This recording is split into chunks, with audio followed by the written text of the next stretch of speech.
So to tell us to our listeners, is cardio as important as weight training, or is weight training more important as you get older? What correlates? Definitely weight training, especially for women, once they hit their 30s, and men as well.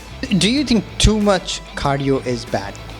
For me, with strength training, when we're trying to build muscle, for those 12 months that I was doing that, I was not allowed to run. My cardio was slow, steady state, so it was either walking. So what is your advice to women stuck in cardio only? That muscle is key, and it is gold. It's metabolic gold. So This bodybuilding and weightlifting, and what is an optimal body fat that you think? Because to be honest, it's more so to the individual and the look that you're going for, if you're looking at aesthetics. so how much food plays a role in this? So It's 80% of the equation is in the kitchen. do you think that actually having a physical personal trainer makes a big difference than a personal trainer online? It makes a big difference, especially if you're someone that needs accountability and see. So do you think if there are two people, one eats a non-vegetarian protein and the other take a vegetarian protein, who will have more chance to have a better body? Oh, don't get all the vegans chasing me down, giving me hate. There are. Now, if you could go back and speak to your younger self, what would you say? Stop caring about what other people think. I think that's a big thing, especially when you're a teen or a young. Cardio or weights? Weights, obviously. Your favorite lift? Deadlifts. One non-negotiable habit for women's health? Lift weights. Coffee or pre-workout? Coffee. Yeah, don't talk to me before I have my coffee. Biggest fitness myth? That weights will make you bulky. Food you can't live without?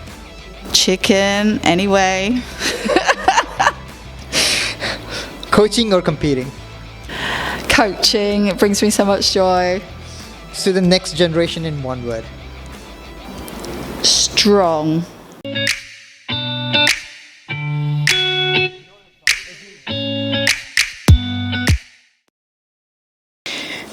Hey guys, welcome to this season 3 of Studio 9 podcast. Now, if you're in Harvey Bay and looking to build strength, confidence, and long-term health, Lenny Tillman, our today's guest, is someone that you really want to train with. Well, our today's guest, Lenny Tillman, a fitness trainer at World Gym Harvey Bay. She's a UK accredited personal trainer, holds an Australian Certificate 4 in fitness, and recently podiumed at an ICN Classic Season A after 12 months of bodybuilding preparation. Now, passionate about strength and conditioning, Lenny is inspiring women to train smarter, stronger, and with confidence at every age. Lenny, welcome to the Studio 9 podcast. Thank you. Thank you for having me. Lenny, I know that I think usually the first question we really want to ask our guests is, how did the journey actually start? Yeah, so my journey is, I haven't always been fit. My teens, I was overweight. My 20s and 30s were full of partying and traveling and eating out, and fitness wasn't my priority. But it wasn't until I became a mum, and I had Lucy when I was 39 and Ava when I was 41, and I wanted strength and longevity, and health became more of a priority for me, and to be fitter for not just for me but for me and them. I started running during my partying years to offset the lifestyle, eating out. I was in casinos, on cruise ships. It was all rather fun. And I became a cardio queen. I ran to offset the lifestyle. And when I got back to Manchester and started living there, I started training for marathons. So then I had my babies. I was training for marathons. I was a cardio queen.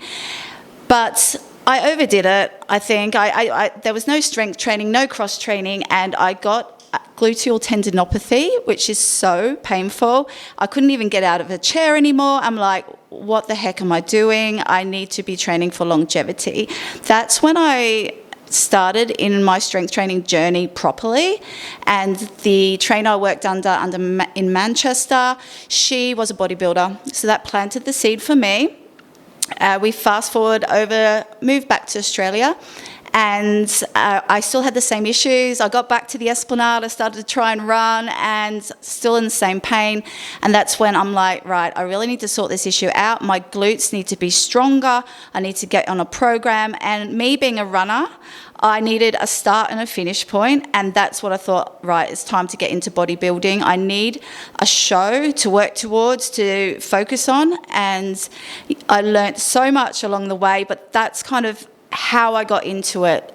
Just working towards that one competition, the discipline, the nutrition, and basically that's my journey from like an overweight teen, going through the partying years, having my babies, running miles and miles, and then, yeah, here I am today. And while I was doing all that running, I was getting really passionate about fitness. I'm like, how can I help other people? And that's when I got into studying for my personal training. Well, it is actually amazing. Like a lot of people in the age group that you are in, they tend to give up, you know, and it is so easy to give up. But consistently doing that and making sure that if I'm doing well, I want to help others and getting. Is that the reason that you started helping others as a personal trainer? I think that's what kind of really sparked it off. I get a lot of job satisfaction from seeing people develop and start winning, and that's what makes me turn up to the gym every day to train my clients, to see their progress. And like you said, there's so many people around that do just give up, and even people that I went to school with here that have just given up and they have never trained their bodies, or people coming to me at my gym previously at Planet Fitness when the doctors told them they have to go work out, like they haven't trained their bodies all their lives, and the doctor's like, you need to, otherwise you will die early. Don't let it get to that point. In our 30s, we should be thinking about building muscle. In our 40s, we should be trying to maintain that and reduce our stress. And then in the 50s, strength is a necessity to longevity. And to build that muscle, that is gold. That's what's going to keep you alive for longer. And at the end of the day, we all want to be here for as long as we can. And okay, that's a very amazing point. So to tell us to our listeners, is cardio as important as weight training, or is weight training more important as you get older? What correlates? Definitely weight training, especially for women. Once they hit their 30s, and men as well, we start losing muscle mass as part of the aging process. So what we're trying to do with strength training is to counteract the aging process and to stay younger for longer. And that's where strength training comes in. Cardio is not the enemy, but for me, I saw the change in my body. I was sometimes running for 3 hours a day, training for these marathons. And after, let's say, 4 to 5 months of strength training for my bodybuilding, I never looked better. I never looked like that when I did all that work as a runner. And I never felt better as well. And just creating that lean muscle mass is so important for our hormones, for keeping that in check as well, for our mental health, our bone density, all these knock-on effects. Our bodies need muscle, and that's where strength training comes in. So I'm so passionate about it. And anyone that wants to sit down and have a chat with me about strength training, there is a myth out there that strength training will make you bulky. You're not going to end up looking like Arnold Schwarzenegger. If only it was that easy. That is like the extreme. And to be honest, bodybuilding is the extreme example of strength training. But what we want to be doing is working our muscles 2 to 3 times a week under load, using hypertrophy, so a rep range of 12 to 15 reps, keeping the tension on, eating enough protein, and just doing what our body needs to keep us younger for longer. Do you think too much cardio is bad? For me, with strength training, when we're trying to build muscle, for those 12 months that I was doing that, I was not allowed to run. My cardio was slow, steady state. So it was either walking or it was Stairmaster. Because what happens when you run and you're trying to build, in my case, my glutes, which is where my injury came from, you're basically running your glutes off. You can cannibalize your own muscle when you start running out of fuel. And that can be counteractive to building those specific areas of the body. You can still get fit, and you look at the triathletes, they obviously cross-train as well. You can still get fit through cardio, but what our bodies need is strength and muscle. So, what mistakes do you commonly see in women, especially when it comes to fitness and fat loss? Like, what do you see in gym when you're training people? You see in the gym different people are doing different things and everything. What are the things that you think? Oh, I think you're doing this completely wrong, or Possibly too much cardio. There needs to be obviously more, like I said, at least 2 to 3 times a week working under load, possibly not eating enough, not eating right. That protein goal is super important because that's another thing. You can see some people working really hard at the gym, but if they haven't got their nutrition on point, if they're not eating enough protein, they're not going to see the progress either.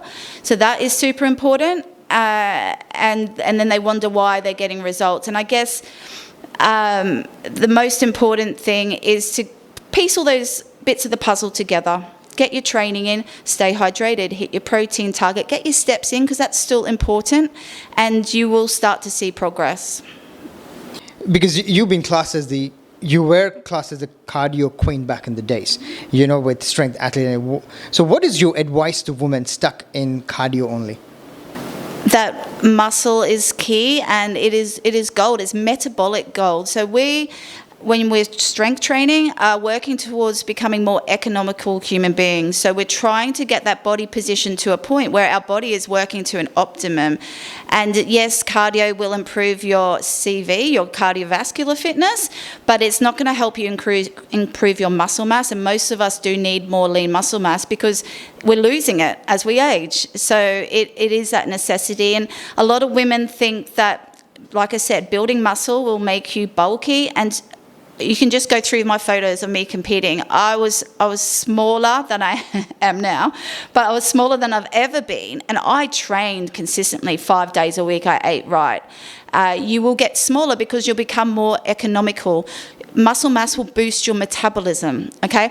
And when we do cardio, the burn, or some people like to track their calories burnt, right? They're chasing being smaller. I suggest to my clients never track your exercise, just track your food. What happens when you do your cardio, especially at a high intensity, it does drop off pretty quickly, that metabolic burn. But with strength training, it lasts up to like 48 hours or more. So there's that longer burn, and it's not trackable as such. I mean, there are apps and whatever, but just get the work done, improve your strength, chase strength, not chase smaller, if you get me. Yeah. So with this bodybuilding and weightlifting, and what is an optimal body fat that you think? Because you've been in that journey, especially for females, and the females who are watching this podcast, what you recommend if you're in your 30s and 40s thinking, hey, 2026, I want to get going, and I'm probably on a 28 or 30% body fat. Where is an optimal weight that you think should people sit at? To be honest, it's more so to the individual and the look that you're going for, if you're looking at aesthetics. So when I competed on stage, and that's pretty much as lean as you can get, and that is not healthy to sustain for a long period of time, that's under 10%. So when you see the girls on stage competing, that's around, they're about 7, 8, 9% body fat. That's when you can see basically all the muscles, there's no fat on you, you're showing off all the work that you've done.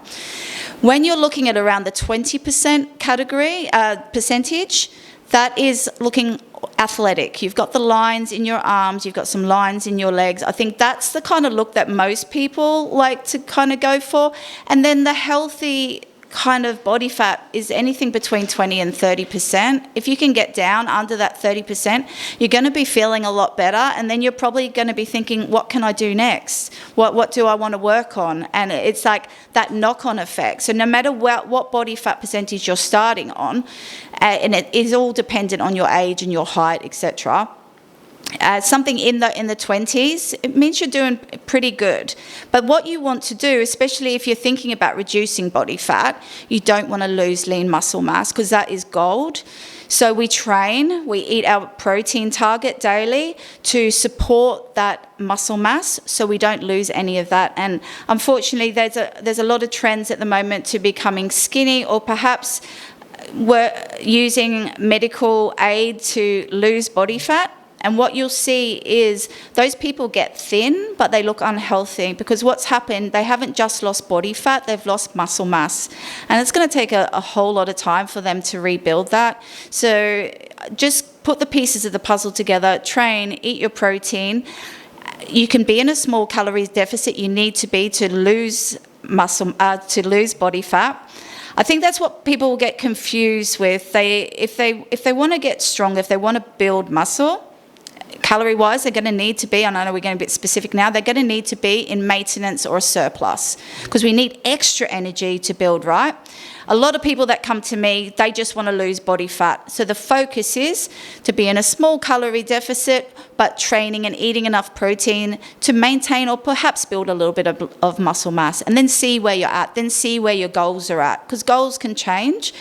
But that is the key. Maintain that muscle mass, cut the body fat, and that's what strength training can do for you. So how much food plays a role in this? So let's say from 1 to 100, what is the percentage that the food plays and the training plays? It's 80% of the equation is in the kitchen.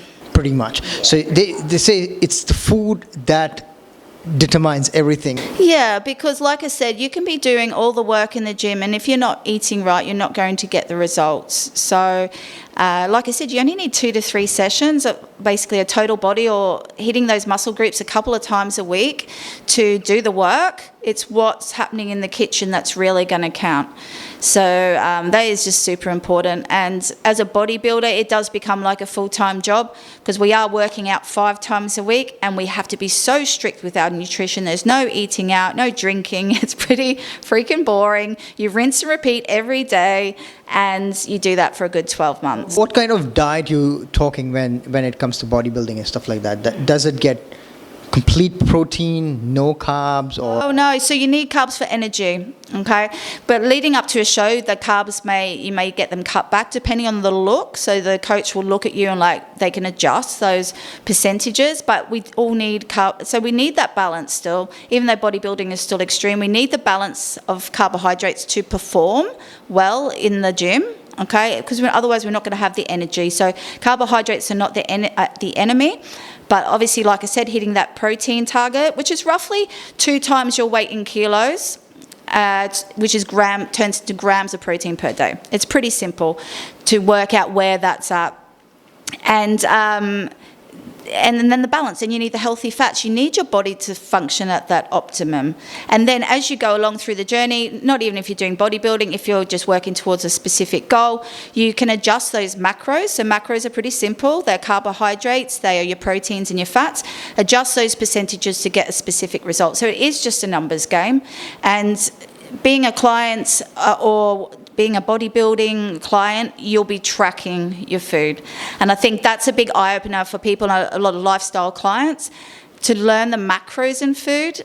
Is it like an eye-opener? Like, I have no idea that had that many calories in, or how am I meant to hit that protein target? Going on that learning journey, educating yourself, having that skill set will last you, because you won't always have to track. You'll be able to eyeball foods and know what your ideal day looks like, and then tweak your life around that.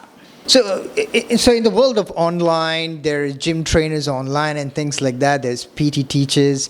Do you think that actually having a physical personal trainer makes a big difference than a personal trainer online? It makes a big difference, especially if you're someone that needs accountability and seeing a face and being with a human being, and to help you work through those exercises correctly and at the right intensity. Because if you are, and there's nothing wrong with training online, especially if you've got some experience in the gym, if that's all you can do, that's still better than doing nothing. So you can do it that way, but it's the intensity. So even as a PT myself, I had a coach when I did my bodybuilding. I went and did legs with him once a week, every week, because I knew that he would push me further than I would push myself. Because the brain is a funny old mechanism, and my clients and I, we went through a couple of really good books, Can't Hurt Me and Never Finish by David Goggins, really good mindset books. And I first went through that book when I was training for marathons on those long runs, listening to the Goggins mentality just gold, all these one-liners. When you feel like giving up, something will come into your brain. But basically he says in that book, when your brain is telling you that you're done, you're only at 40% of your physical capability. So that is just your brain trying to keep you safe, trying to preserve life, and that's what your brain's there to do. But imagine what you can do in that other 60%. Yeah, absolutely. So tell me, like, what positive changes have you seen, like, in the industry recently, or from past 5 years or 6 years? I know it has been a lot is to do with trend. Now everything is on trend. Like, you see friends posting photos on Instagram, Facebook. I know it has changed a lot of people's life, but it also has become just more like a show than actually being fitness, so do you think is that people are really becoming cautious about health? I think the younger generation is. You see a lot more younger people in the gym, more focused on working out and strength training. I think female fitness, like, there's a lot more normalization around women and girls doing strength training. Like, you're not the only female in the gym, especially one that's kind of just normally populated by men. So that's really good as well. That's kind of become a lot more normalized. But on the subject of trends, I know there is a trend going around at the moment about being skinny again. And coming from, I'm turning 50 this year, coming from an era of, like, the supermodels back in the day, and that kind of waif look, that Kate Moss look was a thing, and everybody wanted to be thin. I think that's kind of on a cycle. It's come back again, and that's dangerous. You're saying that being skinny, not bulking up. Yeah, yes, yeah. I've definitely go by the saying strong, not skinny, but the whole mentality of that look has seemed to become popularised again. I've just gone through some reels lately, and I'm like, holy heck, she's actually promoting how little she's eaten in that day, and that's why she looks that way, and that's really dangerous, because at the end of the day, a lot of women aren't eating enough. And we need to be eating enough to sustain that lean muscle mass, because that is golden. Like I said, it takes so long to build muscle. We need to be fueling ourselves properly, and they're just going to get themselves into trouble down the track when maybe they're out of their 20s and they're into their 30s, and they'll be starting from scratch. But it's a health thing. It's a hormone thing. It's just finding that healthy balance, and that's, for me now, it's about balance and longevity, having the energy to play with my kids, because I'm an older mum as well, and sticking around for as long as possible for them. What is the like, I know this vegan is becoming a trend, vegetarians are becoming a trend. What in keeping that protein intake and everything, what do you think is a good vegetarian option in protein? I know that chicken meat is very popular with people for non-vegetarians. So at least with it is more difficult. So if you are vegan or vegetarian and you want to build lean muscle, it is more difficult. You have to probably eat a lot more volume, and you have to be careful about that volume if you're trying to cut body fat, especially if you're vegan. At least with being a vegetarian, you still got your milk products and you've still got your eggs as well. So those are two huge protein sources. If you're vegan, and there are some athletes that are, but they are definitely in the minority, because the most economical way to get lean protein into your body is through animal products like chicken, tuna, that kind of thing. So do you think if there are two people, one eats a non-vegetarian protein and the other take a vegetarian protein, who will have more chance to have a better body? Oh, don't get all the vegans chasing me down, giving me hate. There are some documentaries out there about some very strong vegan people, so I'm not saying, and I think that's a very it's a definite lifestyle change for a lot of people, and people are happy being vegan, but you will find it easier to get better results if you are at least vegetarian, or if you maybe pescatarian, or if you can eat those lean proteins, because they do the trick as far as when we work our muscles, we create those tears in muscle fibers, and we're going to try and plug them up with protein. And depending on what your body goals are, it becomes more complicated if we start taking food groups out the equation, which essentially is what it is. Yeah. So give us a routine of your breakfast, lunch, and dinner. Breakfast, lunch, and dinner. It depends what phase I'm in. I'm very much off season at the moment, so I'm a lot more flexible. So breakfast for me would be some light yogurt, like Chobani Light, some frozen berries, a little sprinkling of granola, or mixing some protein powder through my yogurt as well. It's basically chipping away at my protein target throughout the day. So every snack or meal will contain some protein. So for me, I'm aiming for about 150 grams of protein per day. I am on the go, so that supplementation kind of helps me out along the way. Things like protein smoothies, protein bars, but you will get better results if you've got time to eat from whole foods. Generally, lunch will be a chicken-based meal, and normally dinner will be as well. That's my favourite. If you're on a kind of a plan and you don't want to have to track every day, I just suggest finding that ideal day where you're hitting those macros, hitting your protein target. Try and eat that same day as many days as possible throughout the week. And that's going to be easy to adjust if you find you're not tracking in the right direction, and it's going to get you the best results. And I know it's boring, but for a sustainable, a short period of time, it's what's going to help kind of kickstart your results. It's just rinse and repeat the ideal day. It's trying to get the movement in as well, as far as steps and getting to the gym. It's just piecing all those pieces of the puzzle together. But I think a lot of people want to change, but they don't want to make the changes. And it doesn't have to be all at once. It could be a gradual process. But if you can get to the point where that's what your week looks like, you're eating pretty much the same things Monday to Friday, you tweak a few things on the weekend if you're a bit more sociable, then you're going to make better progress than someone just kind of reaching for what they think they need, or maybe taking emotional snacks and food as well. And that comes a lot more into it as well. Emotional eating, it's really hard, especially for women around hormones. But you'll find once you get into that balance and into that routine, because as human beings, we thrive on routine, that once the results start to come, then the motivation, the knock-on effects continues, and you'll start making better choices. All I say, especially my client base is largely women. I do train some men though. I say to the women, just picture that you're that person that you want to be. And what's the end goal? Where do you want to be? How do you want to feel? And then start showing up as that person every day. Would that person be eating that? Would that person be skipping that gym workout? Start taking those habits and doing them now, not when you become that person. It's part of the journey, and just creating that better version of yourself. That's going to help you get to that goal. So in saying that, so we covered breakfast. What do you think, on an average, a working mom and dad who wants to be healthy, too busy with their life, lunch routine, what do you think they should pack in their lunchbox? I think the key thing is to always have lean protein on hand. And my protein of choice is chicken, obviously, many ways. But what I do is I buy chicken breasts in bulk, and I will prep it. I'll just cover it with some Nando's seasoning or some type of seasoning, air fryer it, chop it up, and it's always in the fridge. So for me, chicken is nice and flexible. So you can have it in wraps. You can have yourself a nice lean chicken wrap. You can have it with some rice, avocado and soy sauce, one of my favourite staples for dinner, but you can also have it for lunch. And I've also been making lately these protein pies, which have got cottage cheese and Greek yogurt in with some garlic, chicken. Oh my gosh, so good. And you can have that hot or cold.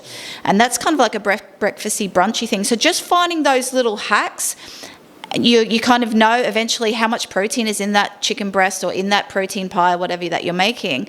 And you stack that up throughout the day. So lunch would maybe, I had that today. They had the protein pie. You place a wrap down, chuck some eggs in and all that sort of stuff. Easy. Had that for lunch. And then dinner, especially when I was bodybuilding, was the same thing, and I still love it to this day. So it's finding the foods that you love and working out a way for how to fit this into your plan, because that's the only way you're going to make it sustainable, right? I love sushi. And so what I do is I have my air fried chicken, have my avocado, my brown rice, and I can adjust those portions as I need to throughout my training. Some sweet soy sauce, I'm in heaven. I love that meal. I can chuck it in the microwave. It's nice and easy. Everything I eat, especially at the moment because I'm so busy, is grab and go. And I think that's, especially if you're a busy person, it has to be grab and go. If you've got time to meal prep on the Sunday, for me it's just chicken. But if you've got a family, you can be looking at creating those meals in advance so you can make those things when you need to, and you come home tired late at work, you're less likely to grab for something less healthy or stop at a fast food restaurant, etc. on the way home. But the key is to either have lean protein in the fridge and in the freezer, or both. And then that's why I love tuna as well.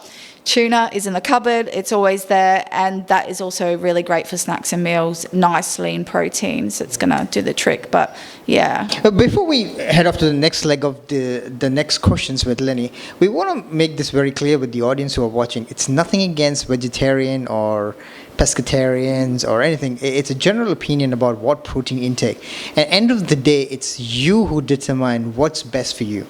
Okay, so it's not a very fitness expert advice here, but it's like it fits everybody what they like. And it fits everybody. And I was a vegetarian for 13 years as well. I really only started eating meat again when I got pregnant and just really felt like I needed to have a steak. And I rarely eat red meat, just very occasionally. But so I can see how it works for everyone. I feel healthy, I guess, going by feel. I have friends who have been vegan and they look unhealthy because they're not healthy vegans, and then other people that do and absolutely thrive on that diet. So it's finding out what works for you and what gives you the energy to get through your days and what helps you achieve your goals. And like I said, it's just a little bit more work to find out that ideal day depending on your goals. If you're purely plant-based, there's so many good supplements out there now. I think supplementation would play a big key if you were vegan or even vegetarian to help you get those results. But the answers are there. You don't have to change your lifestyle because of that. Yeah, okay. I want to ask you a question about, there's a lot of things going on Instagram about losing belly fat. So when it comes to belly fat, there's a myth that if you get up early morning, hot water with vinegar, lemon juice, have a glass of it first thing in the empty stomach, do for a couple of weeks, and suddenly your belly fat's gone. Does it really work? It doesn't really work. With belly fat, and most fitness trainers will tell you, it's you can't target treat an area. So you can't just go do loads of crunches or perhaps maybe do that every day. Possibly it works. Probably what they're talking about with that is creating better gut health. And once again, trying to get your body to function at an optimum. Especially for guys, the belly fat is normally like a cortisol thing, and for ladies, it's normally hormonal. So what are the underlying issues? Addressing them will help that. But then, like I say to my clients at the gym, especially women that do carry body fat around their core, it's going to be the last part of the equation. You're going to get strong through your arms and your legs. You're going to become more economical. Then your body has got no other choice but to turn to your abdominal fat for fuel. And that's pretty much what it is. For me, my body shape, I store a lot of weight on my thighs. So throughout my comp prep, I had to get super lean up top. I had to get super fit. The last bit to go was about 2 weeks before my show. You could see my hamstring tie-ins because that's where my body chooses to store fat. But as you go along through your fitness journey and your muscle mass increases, your body will make better decisions where to send the calories, to store it or to send it to your muscles, and you want it to go to your muscles. So that's where strength training comes in. Very interesting. Now, if you could go back and speak to your younger self, what would you say? I think that's why I love doing what I'm doing at the moment, because I feel like at 50 years I have lived many lives. I think I would say to my younger self, stop caring about what other people think. I think that's a big thing, especially when you're a teen or a young person. You base a lot of your decisions on how embarrassing, I can't be doing that. But also to just chase strength, not skinny, because I think so many years of our lives are wasted thinking that we are not good enough or are too fat or this or that. And if we just chase being stronger and find something that you're passionate about and love doing, like even if it's through a sport, chase health and fitness rather than being skinny or looking a certain way, you will just feel so much better as a human being. It'll be so much more fulfilling. Because even when I chased perfection by becoming a bodybuilder, it was my plan to get in the best shape of my life, to chase that perfect body. not just for aesthetics, but I wanted to set myself up physically, knowing that I was in my late 40s, and I wanted to set myself up well for menopause, which we all know is coming. We can try and address it and counteract it. Lean muscle mass will help with that and ride the wave, by the way. But even when I did get that perfect body, had the 9-pack and looked absolutely ripped, there were still parts of my body I didn't like. So I had like a little fold of skin under my butt cheeks because I was so lean, and I had more wrinkles in my face because I was so lean. So there's always going to be something. So that's what I'm all about, is finding that balance where we feel good, we wake up each day, we feel energized, and we feel strong. We can do what we need to do in a day and not be exhausted at the end of every day. That's a great advice for a lot of people who are, and I think not thinking about others and understanding your body and what you're capable of and achieving, working towards a goal. And it doesn't have to be, you have to be a bodybuilder in 1 year.